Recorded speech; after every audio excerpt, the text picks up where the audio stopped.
We're live, and we were in the middle Hi. of a sentence. Darn it! I was trying to time that, Shoot. but it didn't work. Unready, That's as okay. always.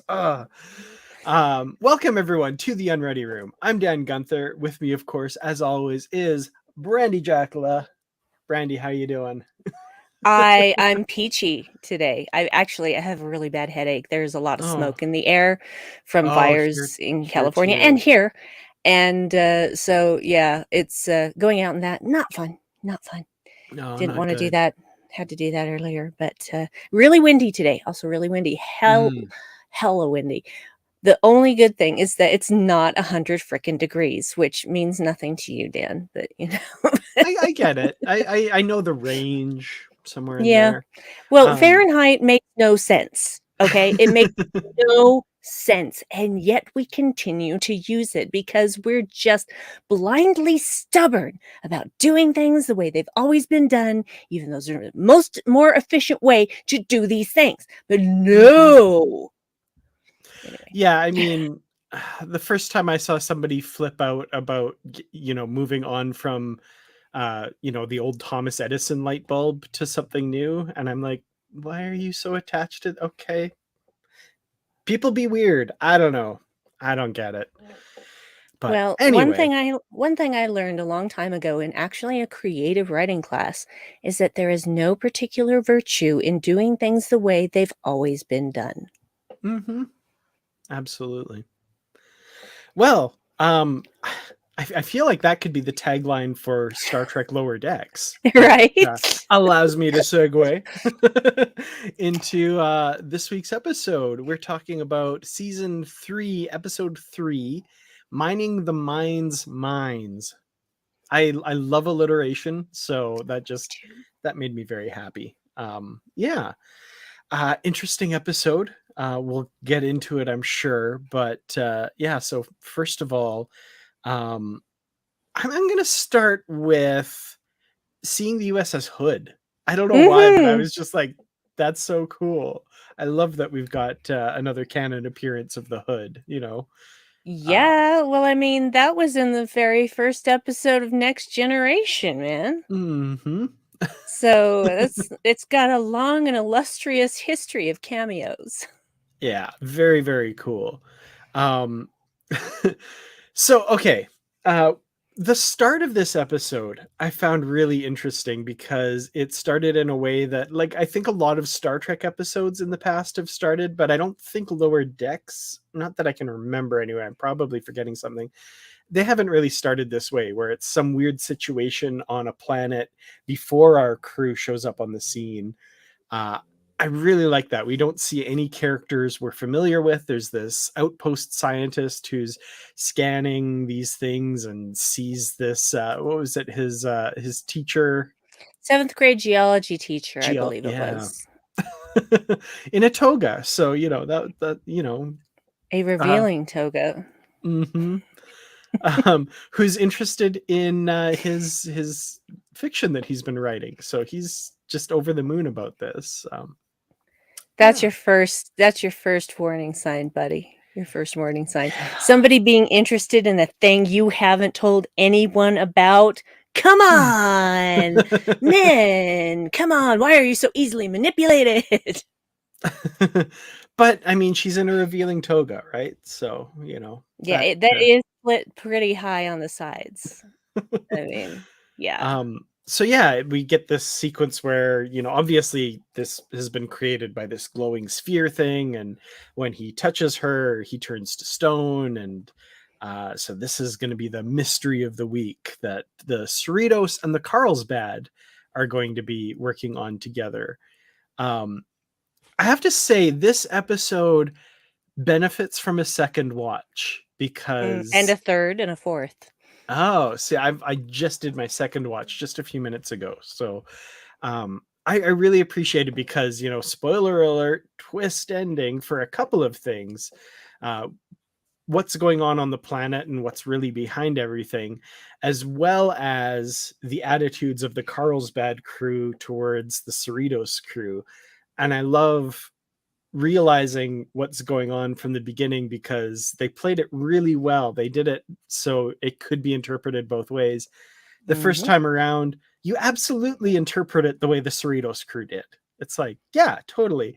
But it totally works the other way around too, and you realize, oh, they're worried about looking bad in front of this awesome Cerritos crew they've heard about, and they're working really hard to try and show that they're as good, kind of thing. I love that. Yeah. I I honestly felt that way from the first time I watched it. I thought, I don't think that this interaction is going the way Mariner thinks it is, but I understand why everyone would take it that way. So, Mhm. and I do love Mariner getting all huffy about it and narrowing her eyes. It just cracks me up. So, yeah. There's so many aspects of this episode that you it does really benefit from multiple watches because there's a lot that happens. There's a lot that's going on screen, and you miss some of it, especially when you're watching it for the first time. It's just Mhm. kind of hits you all in the face and blows your hair back, and then by the time you're done, you're like, "Whew! Now, Did I just see Kukulkan? Did I just see?" Because the first time I saw it, of course, was a screener. Didn't have subtitles. Didn't know that's what he was saying. So, Mhm. yeah. But anyway, and I'm like, I understood that reference. Um, I'm just gonna pop into the comments here. Let's talk a bit about that after. We'll talk about the episode. We'll get that all out of the way. Out of the way. That's not what I mean. You know what I mean. We'll We'll get talk that about the going. episode. We'll But get yeah, that. let's talk about Star Trek Day because Absolutely. I had to play a bit of catch up because I was working and my hours are crazy and stuff. So I still haven't seen everything yet. But anyway, we'll talk about it. I saw it live because I always take September 8th off now. I And need to learn to do yeah, that. I don't even tell people at work, like my assistant knows why. Mhm. But nobody else has asked me, why September 8th? And I don't think they've even noticed. Maybe after about 5 years of this, they might notice. Someone will look through the, huh, Why does Brandi always take September 8th off? That's weird. that's funny. So I might have to start doing that. That's a good idea. I Um, recommend it. It's amazing to just do Star Trek stuff all day long. I mean, yeah, the oh, stream itself was only about 3.5 hours, but still, I did Star Trek stuff all day long, except for the 35 to 40 minutes that I watched She-Hulk, which is also fine. yes. You and I need to talk about She-Hulk because I Oh, am we enjoying do? the heck out of that show. Same. Same. So much joy. Oh man. But yeah, let's so yeah, okay. We've got the planet we should say is Genghis 4 and inhabited by the Scrubble, which again, without the subtitles initially on the screeners, I kind of had to like, what are they? The Scrubble, the yeah, the Scrubble. Okay. Scrabble. Yeah. And they're turning all the Federation scientists into statues, and the Hood has come in and brokered this peace because they're a big ship of the line, and then the California class ships, Carlsbad and Cerritos, are coming in to kind of clean things up. And like I said, we've got this competition, this perceived competition between the Carlsbad and the Cerritos crew. Um, can I just say I loved the introduction where Mariner's like, "Hey, this is Rutherford, and this, what did you say? This bird-boned guy is Boimler." Just, was it delicate bird bone guy? The word delicate might have been in there. I I love can't that. remember. Yeah. And Oh, Boimler, just rolling with it. yeah. Just So this rolling. is something I wanted to talk a little bit about because this is a pattern I've noticed with Boimler, and I really like it, where people kind of poke fun at him or point out something that maybe might be perceived as like something weird or something outside of the norm, and he just rolls with it, and he's unapologetic for who he is. The other big one in this episode is when we see Boimler's fantasy and the Admiral rolls up on that bike thing with the TOS style nacelles on it, and there's a sidecar, and Boimler's about to jump in the sidecar, and Mariner's kind of like, "Oh, a sidecar? Like you're not even in your fantasy? You're not the driver?" And he's like, "Yeah, I hate driving." I'm a natural passenger. Unapologetic. I love it. He's just Mhm. Boimler. There's nothing weird about that. It's just, yeah, Yeah. It I just love that. endears him to me that much more. Totally. And I'm already pretty endeared. No. And I mean, that's something that we've seen with his character from day one as well. Like in the first episode, there's some moments like that where, yeah, he likes watching the warp core. And Mhm. uh, the other one that I can think of, although he did kind of get weirded out when he realized that doesn't happen to other people, is that sand always gives him a rash. I guess Mm. he was a little weirded out by that. So maybe that's a bad example, but Uh, full transparency, sand gives me a rash too. Don't care for it. Not fun. no. Oh man. Okay. So yeah, they have to collect these telepathic orbs that create fantasies. Um Fantasy rocks. Fantasy rocks. They get a bunch of different names. Uh oh god. Should we talk about um oh my goodness, I'm blanking on his name. The Stevens. Stevens, the Jack Ransom sycophant. um We Good to share a see. sacred bond. Gotta You've stop got to saying stop that. saying we have a sacred bond. I feel it, sir, and I know you feel it. Oh man. What are your thoughts on him? I'm happy to see him, but boy was he over the top in this episode. Stevens is always over the top. That is his Mhm. function. That is what he does. He was actually being relatively competent until Mariner got Uh, under his skin. yeah, kind of egged him And on there and yeah, and though people might blame Mariner for that, you can choose your behavior, Stevens. So that's still this whole mess is still on you, buddy. oh, there's an interesting comment. Steven's fantasy. Yeah. Yeah. I'm pretty sure that would be X-rated. Sure feels that way. Really? I Yeah. think it would.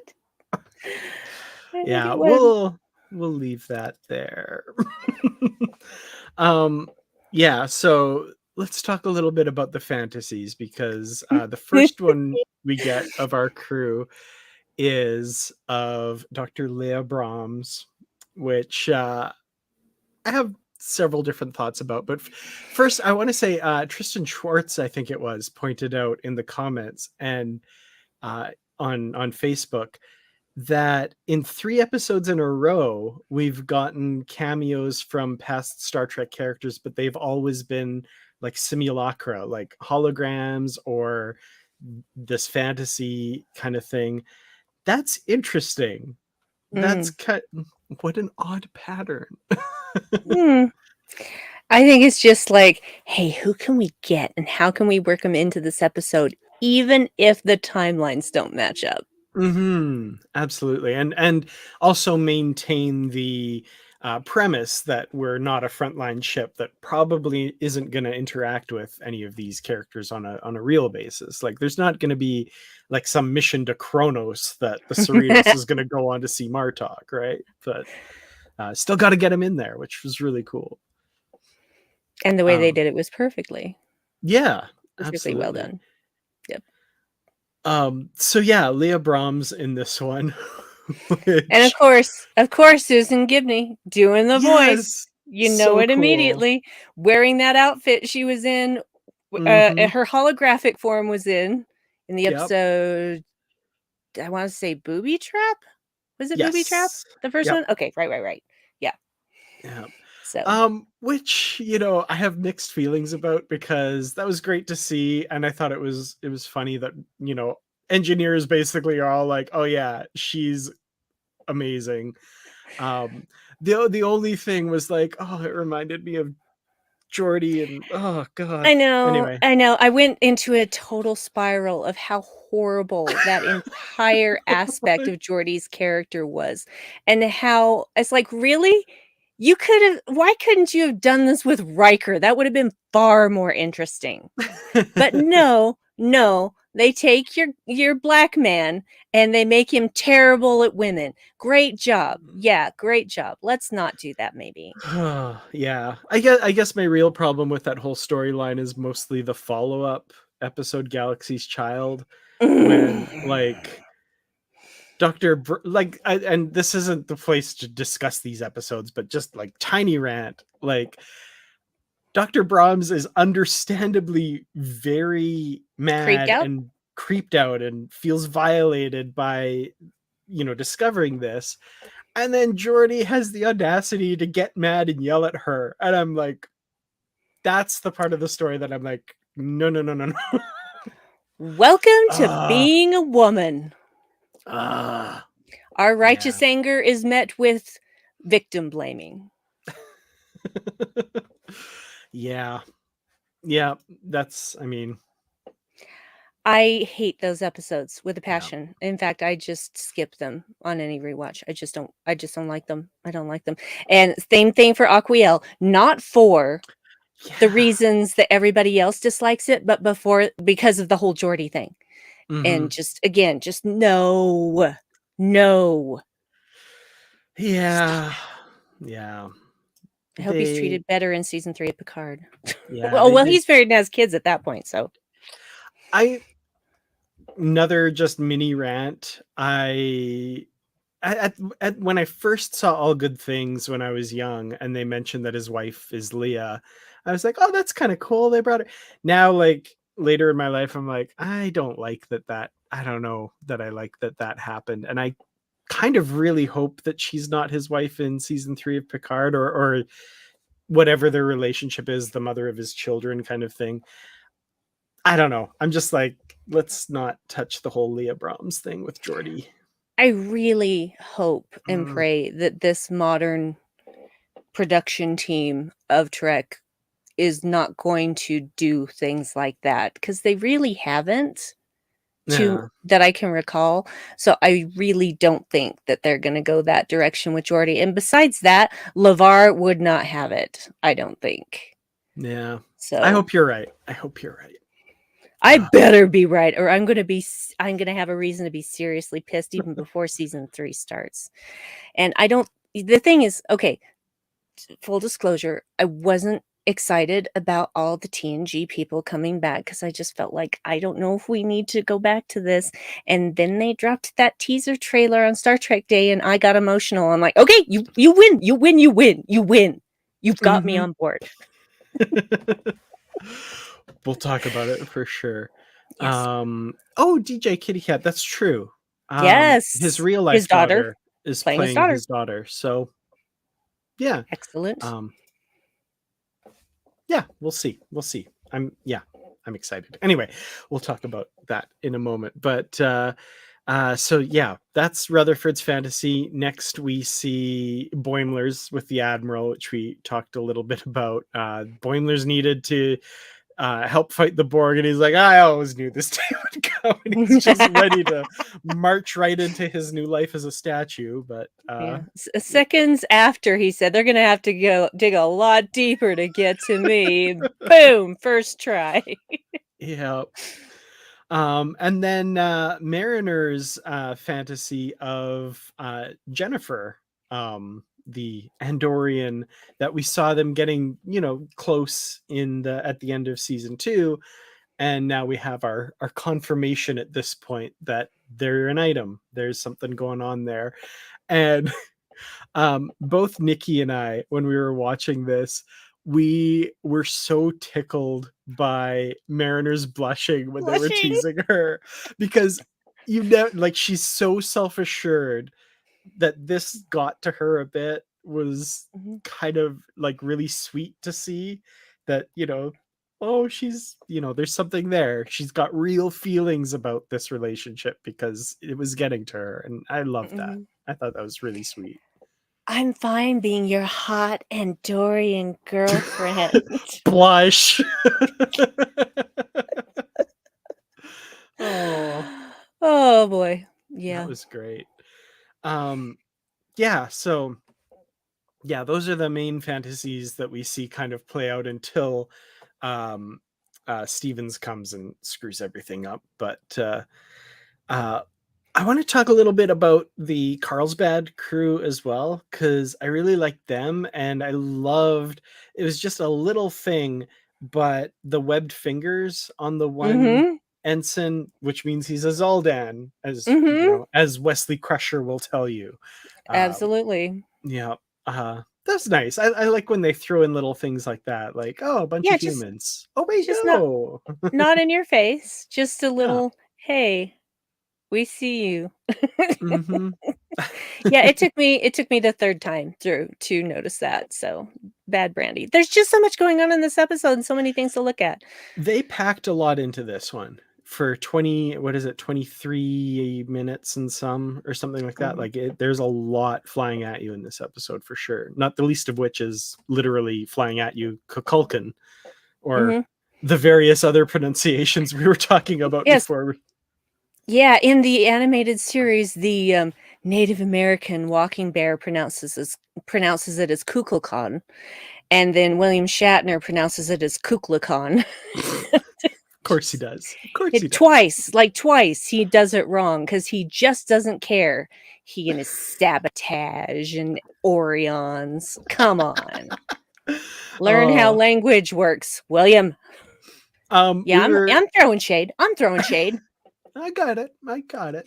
Um, we were talking before we went live to Orion, the original series or the animated series episode, The Pirates of Orion. Orion, but Yeah. Orion.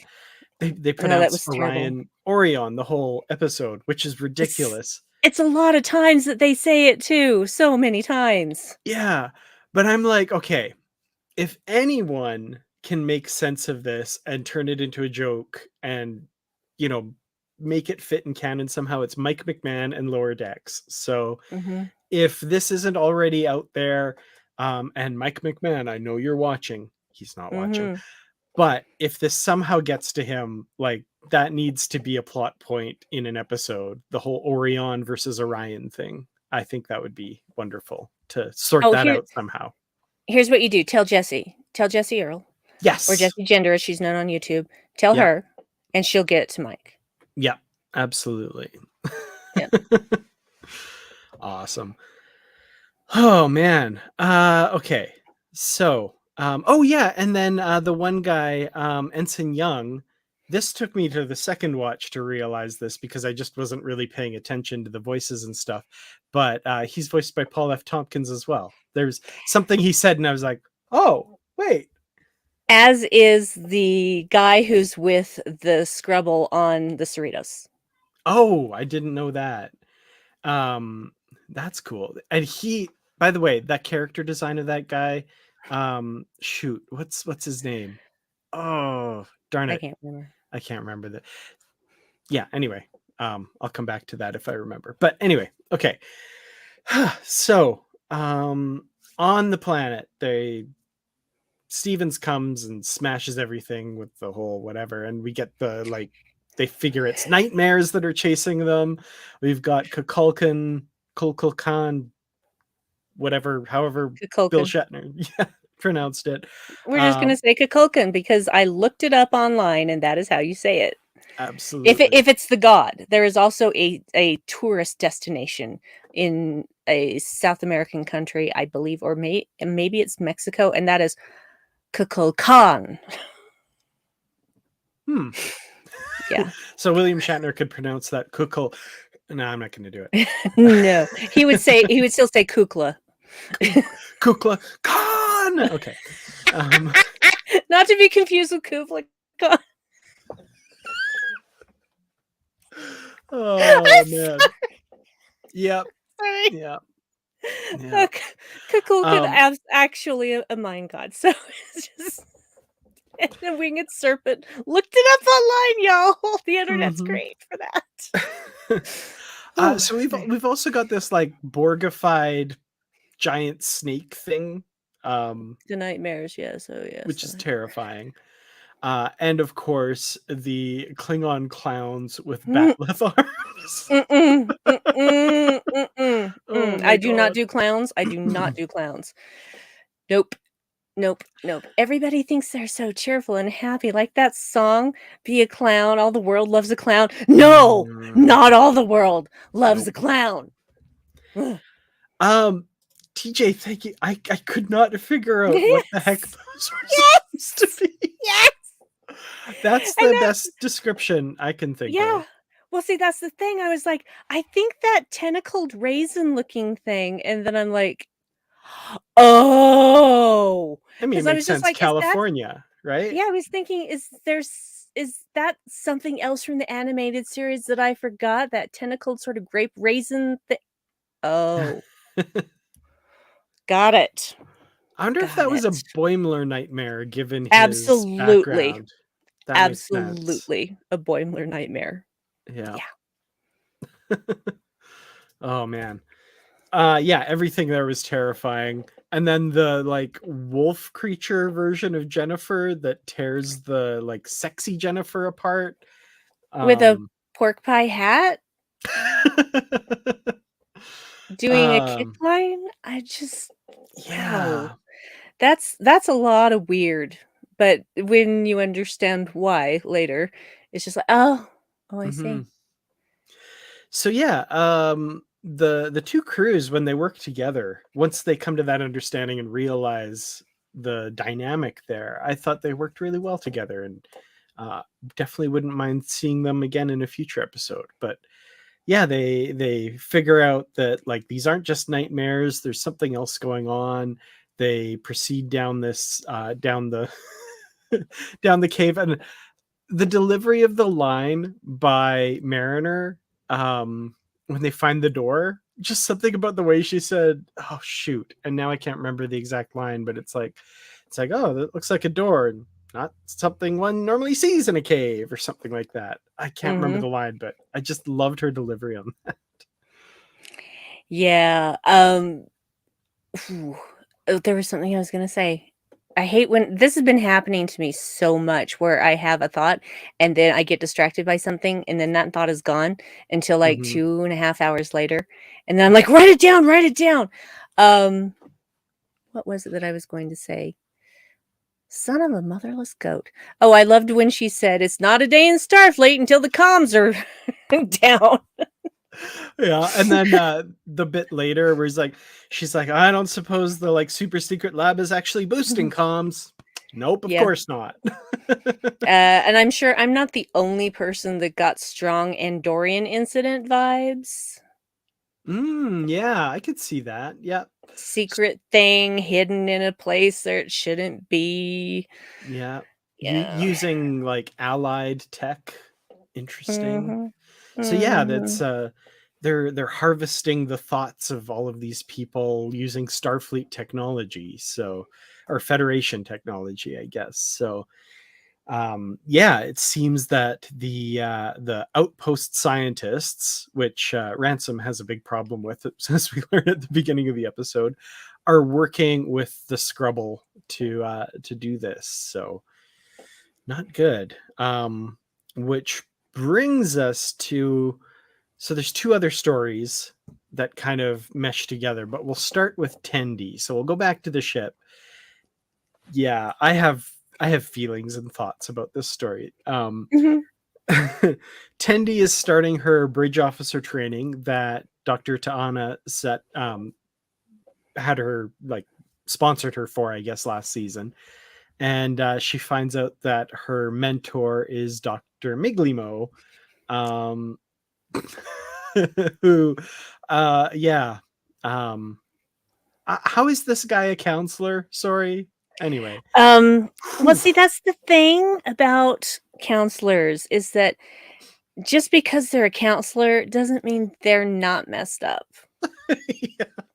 I mean, for example, Patrick brought up the television show Frasier. Perfect example. He's a psychologist, really? Or psychiatrist, really? Sorry. Yeah, they can be just as messed up, apparently.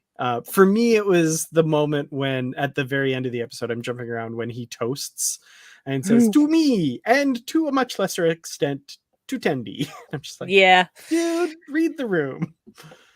Well, that's the thing, he is oblivious, and I don't know if that is a characteristic of his race, because we know almost nothing Mhm. about his race, or whether that's just a Miglimo thing. Don't Just a know. Miglimo thing. Yeah, could be. Probably. Uh, yeah, don't be a pineapple. I do like Paul F. Tompkins, that voice that he uses for Miglimo is just perfect. He's so great. He's so great at everything. I love Paul F. Tompkins. I've loved him for going on 3 decades, and he brings me such great joy, and I was so happy when he showed up on Lower Decks because, Mhm. Paul F. Tompkins. And he's very versatile, as this episode proves. Yeah, absolutely. um, I had the same question, Wellington. They're perfectly Okay. seared No, no, no. Charred. or charred, sorry. Charred. Perfectly You charred. can you can chard you can chard. Oh, it was just You mixed with can charred. Yeah, no, Sorry. see, that's the Okay. thing. You can char something without it being fully cooked. Oh, poor worms. That's not cool. Yeah, that's torture. That's not cool, Big Limo. Wow. Not cool. Gross. uh, um, or maybe okay. I recently watched a Voyager episode. Barge of the Dead, Mm, where um Neelix served Gach to, like, they were celebrating Klingon stuff or something, and yeah. they were moving, and Balan was like, how do you have live Gach? And he's like, oh no, it's just replicated. I introduced a, I can't remember, a motivating agent or something Mm, that's just making them move. So yeah, maybe it could be something like that too. Maybe the replicator just makes it move. I don't know. yeah.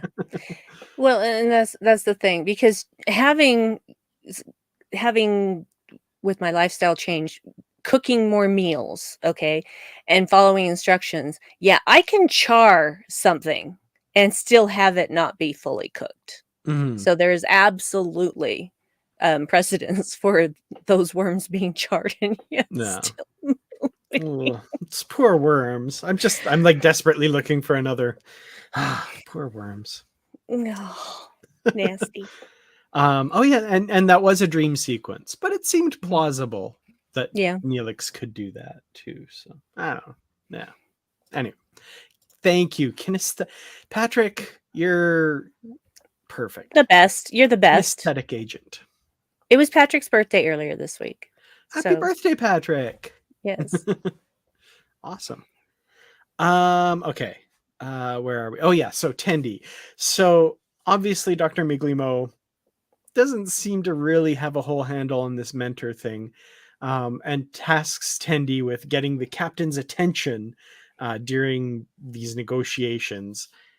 It turns out she has a very good reason to do that, but at the time it was just like, oh yes, it'll make her very mad, but you have to do this. And it's like, okay. Um, and Tendi feels that she's not succeeding at this, and in just a wonderful scene, capped by another wonderful scene later that we'll talk about, Dr. Ta'ana and Sabko, I have to absolutely agree. Ta'ana steals the show, and she's there for under a minute. I Mhm. love that scene in sick bay where Tendi passes her the hypo spray.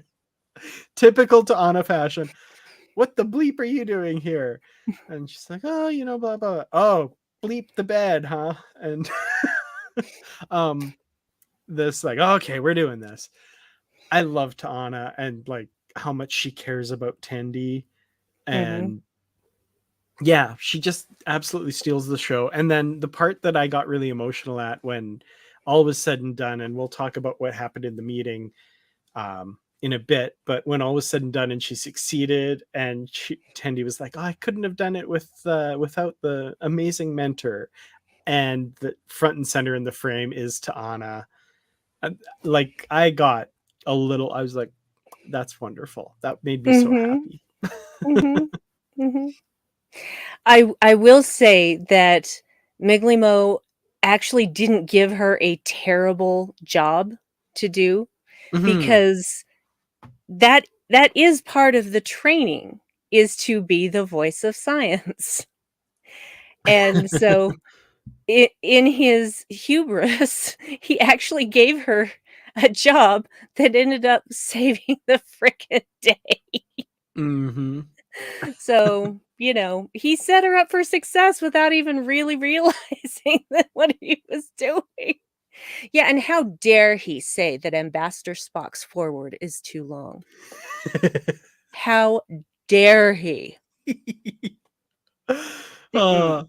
I enjoyed that. That was fun. Vulcan stuff, Vulcan stuff. Oh, it would have been logical to find an editor. Oh man. Yeah, great lines in this one. So yeah, let's Question, oh though. sorry, yes. Why did Ta'ana break out a chainsaw instead of a laser scalpel? Was it And just for fun? and one that also had like a very loud, presumably fueled motor by the sound of it. Like it sounded like a Mhm. gas powered chainsaw. Yes. Yes, it That was a did. bit yeah. I think she was Overzealous? yeah. Oof. That was terrifying, but she looked like she was having fun, so, you know. I think that's probably why she did it. She's like, "Yeah, I could use a laser scalpel, or" That's just how Anna roll. I like that. Yeah. Ta'ana does what Ta'ana does, and that's all there is. Is anyone gonna try and stop her? Oh, God help the person who gets in her way. Yeah. Um I'm so glad someone else thought of this. Thank you, Wellington, because I was like, where else have we seen a chainsaw? Oh yeah. Cutting slices of log to arrange in a very specific pattern as an Oh, apology to those really easily offended aliens that I can't remember the name of right now. Come the on, Dan, you know it. Cretaceans. I Yeah. knew it was a C. I wanted to call them the crustaceans, but I knew that was Oh man. Um Uh, a night in sick bay. What an episode. Okay. Oof. because Anyway, a yeah. dog peed on a tree. Oy. Anyway, um, so yeah, let's pop over to the other story that's going on, which is this is the one like aspects of this story actually kind of bugged me a little bit. So we've got the negotiations happening on the Cerritos, and we've got the captain of the Carlsbad and Captain Freeman and the Scrubble representative and the Federation scientist guy, outpost scientist guy. Did he have a name? I can't remember, but anyway, they're coming on board to like negotiate all this stuff. And the two captains get into this like immediate squabble over this pyramid rock. Oh no, you take it. And it's like, oh, you're the experienced captain, the old Old school. school. Yeah. I was just like, that got a little tiresome. I wanted Mhm. to smack that young captain, and I also wanted to just like give Freeman a bit of a shake as well and be like, what are you doing? Like, come on. Mhm. Um I mean, it's lower decks, it's funny, but that just got a little too farcical for me a little bit, if that makes sense. I don't know, that's just my feelings though. Yeah, the most interesting stuff that I found in that scene was that, like, Enterprise cheese board, which was a real product that was sold at one time. Mhm. So, I was like, "I remember that cheese board. Never got my hands on one, but I remember. Oh, Hmm. yes. Yeah. Oh, You know, I yes." never got the Enterprise pizza cutter. That's one I would have liked, I think. I have a Discovery pizza cutter because it's It's rings fit. roll, so it makes a perfect pizza cutter. Makes sense. Makes Dave and I sense. call it our little pizza cutter. We call it our beautiful little pizza cutter. And I mean that about the Discovery ship way before we The got the pizza cutter. yeah, all the delta shaped sandwiches and food and stuff. That was wonderful. I'll bet you those chips in the guac were also delta shaped. What do you bet? Yeah. You know, If there's one thing Starfleet does well, especially in the newer Star Trek shows, it's branding. Branding. Really well done. Like, it's on the pajamas, it's on the toothbrushes, it's on the popcorn bags and containers. It's on the hypo sprays. Yeah. It's on the cart that the hypo spray's on. It's on Yeah, in Lower Decks, it's on the bottom of the boots. So I bottom of the guess boot. Yep. everywhere you walk, you leave a little Starfleet Delta I impression. want those boots, y'all. I wanna leave deltas in the snow. That would be great. Right? Uh, um yeah. Yeah, okay. So these negotiations, like I said, that it was a little bit annoying, but It went on too long. It was just that's it. it went on Yeah. too long. If it was like the one scene that kind of makes sense, so it's like, what did you just say? And but Mhm. the one thing is, again, rewatching it though, when Tendi first scans it and then it goes back to the two and they just kind of look at each other when she says, oh, there's kind of an anomalous reading, and the captain dismisses that, and there's Yeah, that it's still look not between. fancy. Yeah. I like that the clues were there, and the first time around you could interpret it a number of ways. It could be like, Mm. are they really having this argument? Like, what's going on? But no, they're in cahoots, or cat boots, as other characters on another show would say. um Quinn. Yes. but yeah, so um Tendi eventually, with some prodding from Ta'ana, bursts in and smashes this rock, and there's the Starfleet or the Federation tech inside that's like a spy device that was going to be in a ready room. And that's when, of course, Mariner comes in and says, yeah, they're totally working together and all this stuff, and they bust it wide open. And I appreciated that. That was fun. It was fun, especially when they get up, "Oh, well, I've gotta get back down to the planet, I got stuff to do," and they're just like, looking, the eyes are darting around, and they're inching towards the door and inching towards the door, and then there's Shax. Shax's right there, just Yeah, and just plops them right back down in their seats. yeah. Yeah, that's, and see, that's the thing. That's the interesting thing, because Ta'ana says sometimes you have to screw things up, sort of break things in order to fix them, and Tindy does that literally. Yeah, I loved that. That was for no dialogue too. That was one of my favorite Shax moments, where he's just Mhm. like right there, you know. Yeah, And just the way they focus on his eyes too, just yeah, and the fact that it was like the lower decks guys that busted it open, right? Like, we've got Mhm. Mariner and Boimler and Rutherford on the planet uncovering this whole thing, and then Tendi finding out the key piece of information on the ship. That was fun. I liked that. Yes, I did too.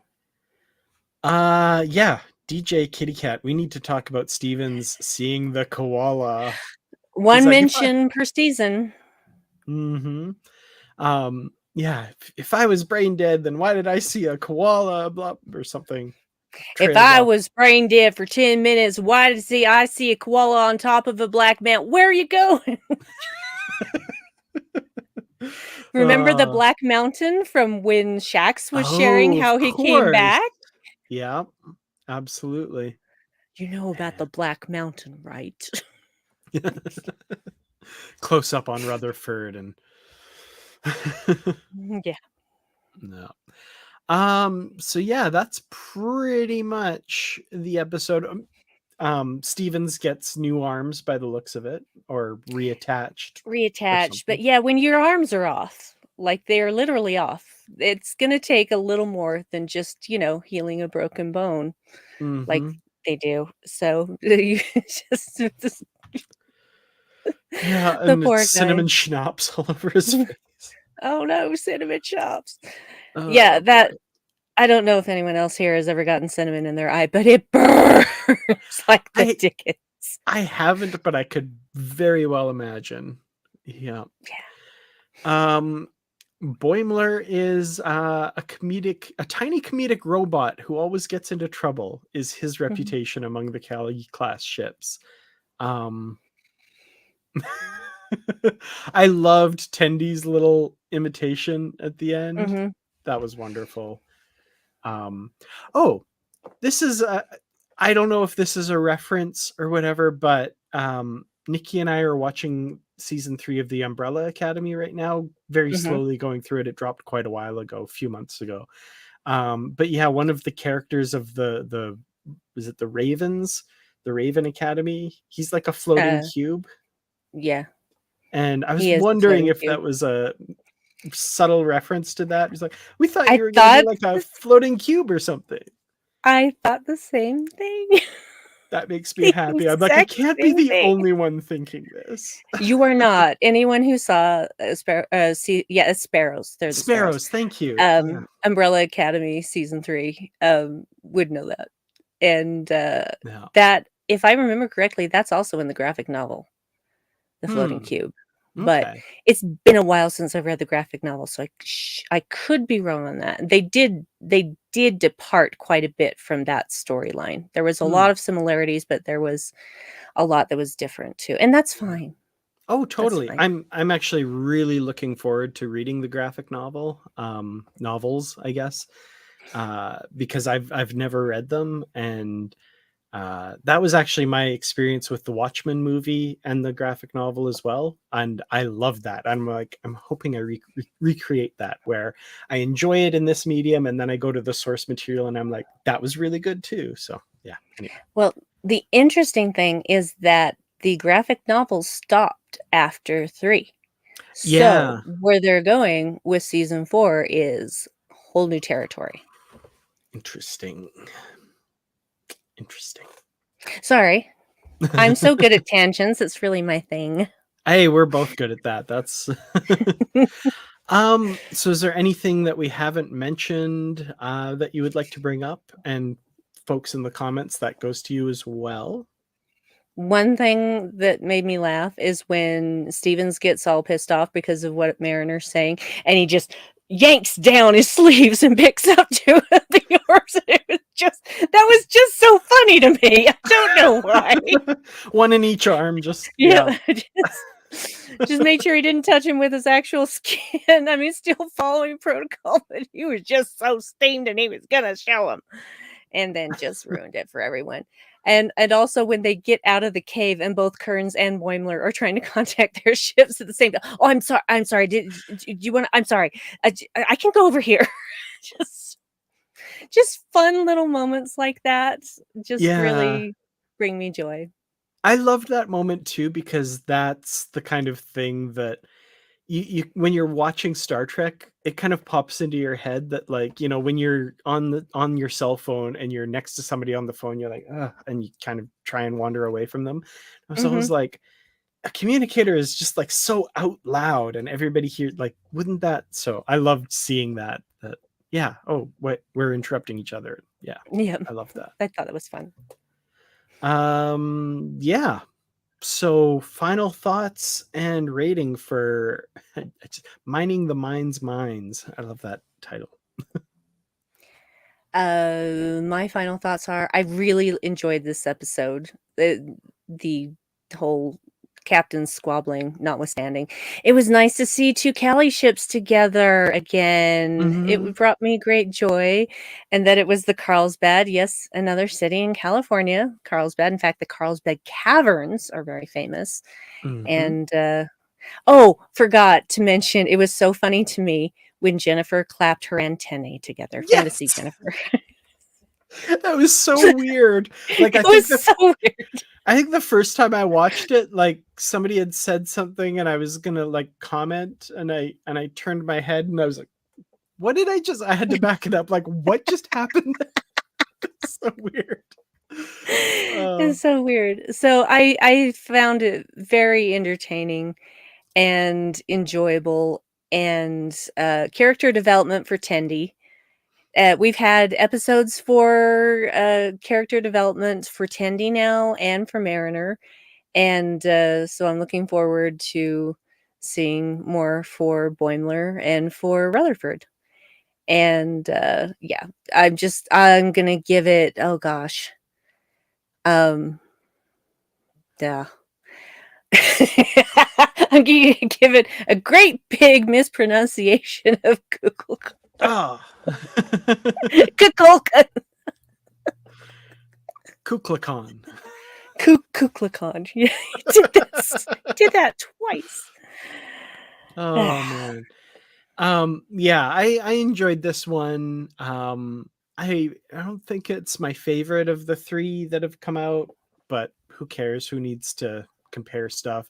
There's so much in here that I loved. Really enjoyable. Uh, I'm trying to think of ratings other than Klingon clowns and all the wonderful things that people in the comments have come up with. But oops, I don't mean if I skip your comment, it's because the comments all moved when I went to click it, and it anyway. So yeah, lots to love. Again, another cameo by, or not a cameo, a credited role by a Star Trek alumni. We get Susan Gibney's Leah Brahms. That was so much fun. And yeah, like you said, the character development, right? I love the bit that Tendi gets to do here. And just how well the crews work together. That was so much fun. I'm going to give it, I'm going to say 4 out of 5 well-branded Starfleet cheese boards. So, yeah. Oh, and another silicate life form. To us, that's just life forms. You're not the true life. Yeah. I like that little trope too. That was fun.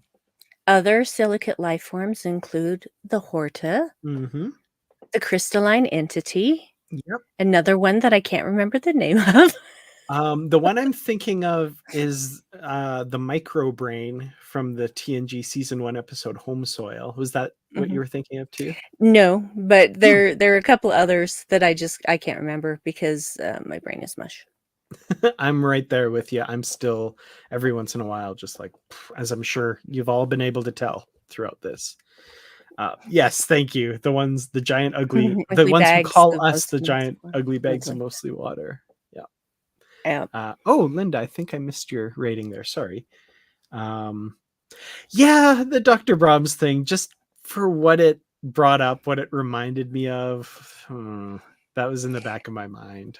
Yeah, the interesting thing though is that she was only talking about doing things with warp technology. It was about her mind. It wasn't about her body. And I did notice that the second time around, like the first time around, I was kind of like, oh, this leaves a bad taste in my mouth. I don't like it. And then the second time around, yeah, really paying attention to what's said. Like, I could check your math. And he's like, oh no. Like stuff like, I was like, okay, I see they're trying to thread the needle there. So, props to them doing their best to kind of deal with that, I guess. I don't know. Yeah. I don't know that it worked 100% because it's still, but yeah. Anyway, Thomas, yeah, 9 out of 10. Perfect. Okay. So with that, that's that for this week's episode. Next week we'll be talking about the episode that follows it, whose title I can't remember off the top of my head. It's not. Anyway, I'm not going to say because I've got titles of other episodes later on going through my head, and I don't want to screw that up. So, let's talk about Star Trek Day. So, Brandi, you actually watched it live. I still haven't found time yet, thanks to my work schedule, to sit down and watch all of I want to watch all 3 hours or however long it is. The 3 things I did watch, or 4 or 5 things, whatever, the sneak preview scenes from Prodigy and Strange New Worlds, and the set tour of Star Trek Discovery with Wilson Cruz, and of course the Picard trailer. So those are the things that I've seen. Brandi, what do you have to tell us about Star Trek Day? How excited did it make you? It made me very excited. It just there was a lot of just warm and fuzzy feelings and me getting emotional about, like, everything. Um, I really loved that, because last year's Star Trek Day stream, there was some criticism of the ladies who were on the red carpet interviewing people, and honestly, what happened there was not their fault. It Mhm. was the way that it was structured that was really poorly done, and that's not on them, and I didn't fault Yeah. them in any way for anything that happened there. This year, they just went with a standard, regular red purple carpet thing, and they had Jackie freaking Cox and Mary Shifo doing the thing, and it was mwah! Oh, they were so good. They were so good. And if you don't know who Jackie Cox is, just go Google her. And yeah, the thing that made me happy and broke my heart at the time was Ken Mitchell, Mm. and he's basically completely immobile now and can Yeah. only speak through a computer, and that that he was still so joyous about being there, and I'm just like crying the entire time they're talking to him. But Yeah. I'm so glad he was there, and he was glad that he was there. So, yeah, just I honestly was just like, if this was the whole 3 hours, I would be fine, but no, it was just the half hour before they started. So, and of course, with any live stream, there are gonna be little technical difficulties, and the stream did drop out for a few seconds, a few times.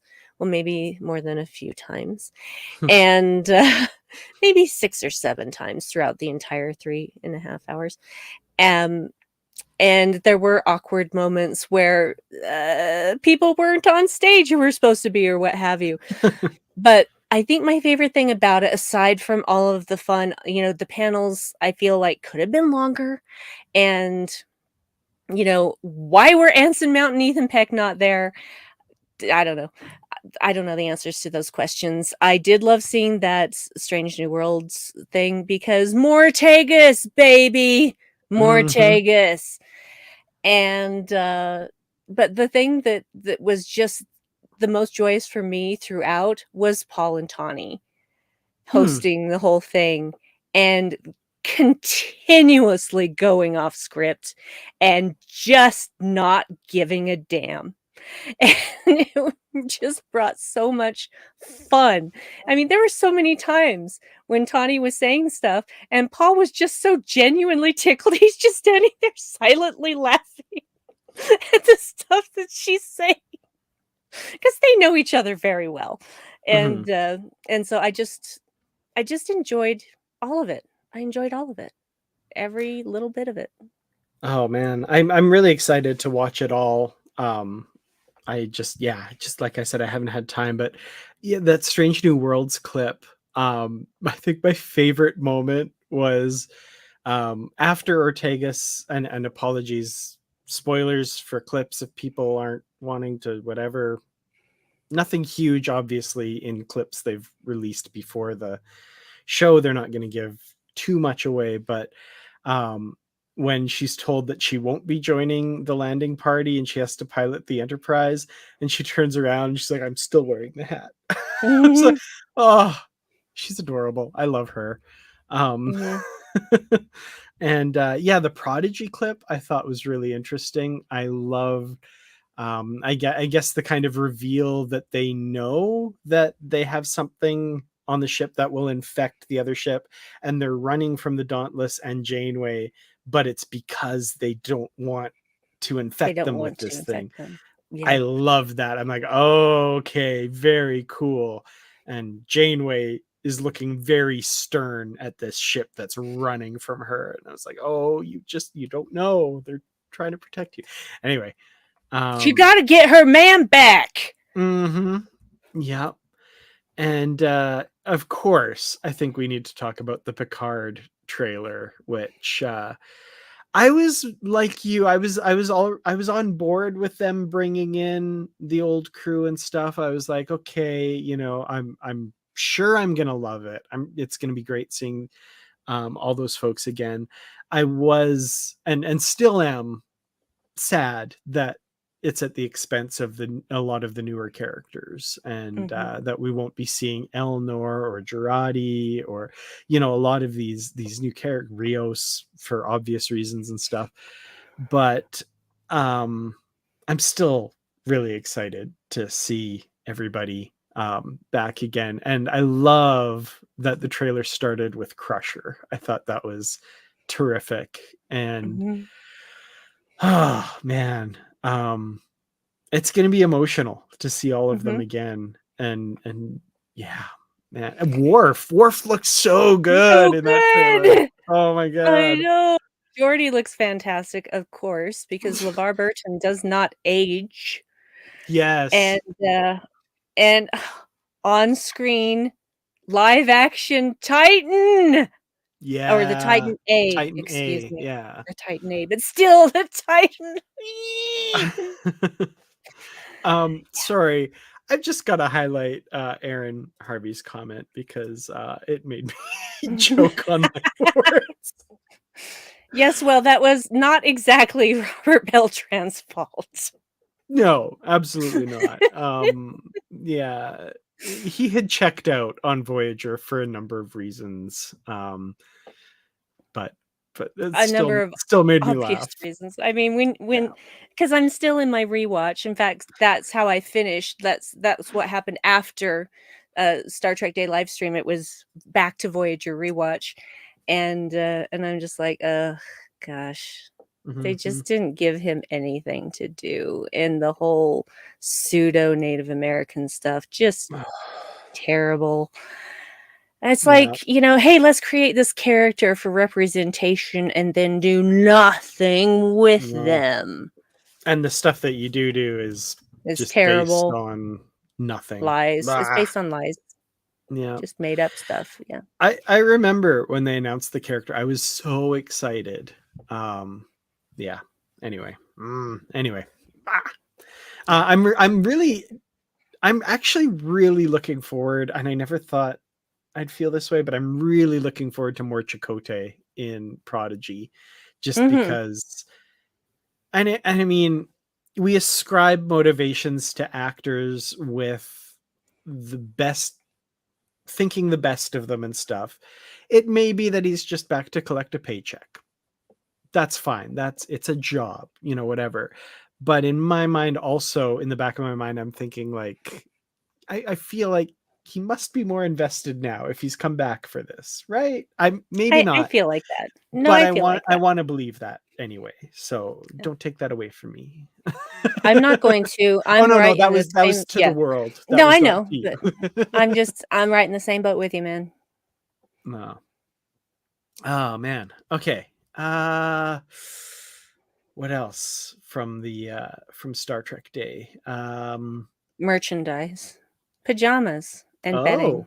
Oh Along wow. with the along with the Nerf phasers, and Yes, the Nerf phasers. Oh, yeah. not something that I'm gonna pick up myself, but man, Oh, if they're exorbitantly expensive. oh, I'm sure.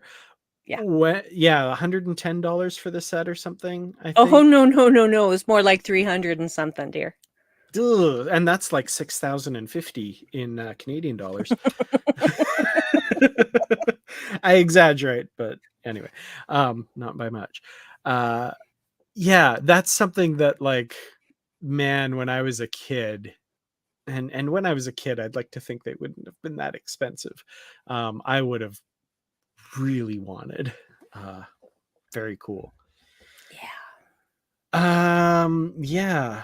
So they're doing Backpack, bedding. You know what they I need want to the do backpack again now. Mm. is Star Trek fabrics. You remember the Yes. ah, I have a set Yes, of please. amazing pillows for my couch that before we were together, Nikki made as a housewarming gift. And they're so cool. TNG pillows that she made with Star Trek fabric. And I'm like, you can't find it anywhere anymore. No, you can't because it's a licensed thing and they're just not doing that. And I guarantee you, guarantee you, if they were to print new Star Trek fabrics for every series, that they would sell the freak out. Mm-hmm.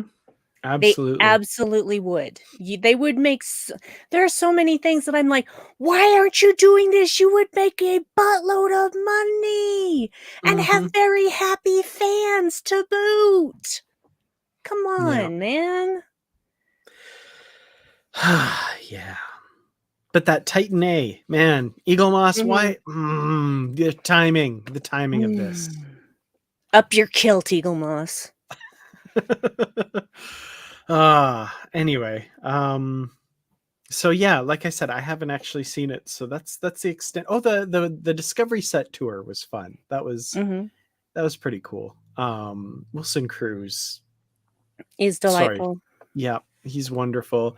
Great to Mhm. see Tilly. That, or well, Mary Mhm. Wiseman, I guess. We didn't see Tilly per se. We saw Mary Wiseman, but yeah, she's there. Hopefully, with more to do in season 5 than season 4.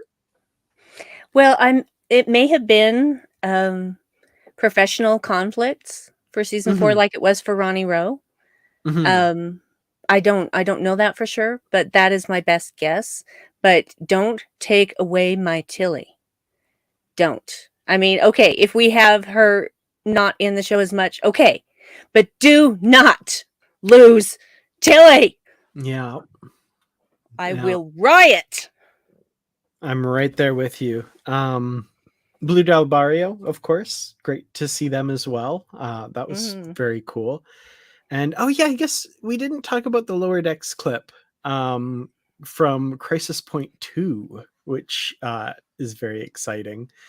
Um, with it being my favorite season 1 episode, Crisis Point, I'm so excited to see them revisit that. And um, note for everybody who's watching, the screener of that episode is available already. I have not watched it.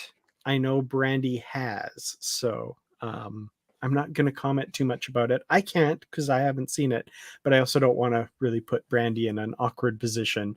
So just suffice it to say, What I've awkward seen that position? little clip. I'm not gonna I say Jack know, Squad. I know. I just, yeah. Yeah. But very much looking forward to that. As soon as I saw that title, I'm just like, oh, I'm gonna have so much fun watching that. I do expect messages from you once you have watched it. I'm sure you will have things to say. Excellent. Yeah. So Sovereign class and Boimler in command. That looks fun. I'm excited for that. So all right. Anything else you'd like to add, and folks in the comments? Again, like I said, I haven't seen it all, so y'all know more than I do, probably. Okay. With that, I guess I will wrap it up for the week. Next week is the episode Room for Growth. Thank you, Aaron. I scrolled back up and found your comment there. Room for Growth is next week's episode. We'll be here to talk about it. And until then, Brandi, where can people follow you on social medias? Oh, just the usual place, Brandywine12 on Twitter, Excellent. where you can find me posting lots of weird IA art too, just because it's fun. You all can find me on Twitter at Kertrats. It's KERTRATS. And of course, the Positively Trek podcast. Here's a little bit of an exclusive for everybody who's watching, both here live and of course later with the when it's posted. There is a new co-host for Positively Trek, and it is the wonderful, amazing, terrific Barry DeFord. So those of you who might know him from his podcast Polytreks, over on the Trek Geeks Network with Bill Smith and all of them, he's going to be joining me on Positively Trek. Just one of my favorite people in the world, and in an amazing, weird space-time continuum convergence. He lives in the city that I live in, Grand Prairie, Alberta, and we met at Star Trek Las Vegas, which is the weirdest thing. We joke that whoever's in charge of the Matrix that day was looking down and went, "Oh crap, that wasn't supposed to happen. Maybe they won't notice. It'll be fine. It'll be fine." So yeah, two Star Trek podcasters living in the same city, meeting thousands of kilometers, miles away. Sometimes it just happens like that. But yeah, so yeah, we'll be back with a new episode this coming week.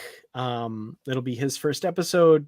Actually, I think he was on previously as a guest at some point, but as a co-host. So that'll be a lot of fun. And yeah, we'll see you then, and we'll see you next week on the Unready Room, where we'll be as unready as ever. It's our brand, y'all. Absolutely. So live long and prosper, everyone. We'll see you again soon, and take care. And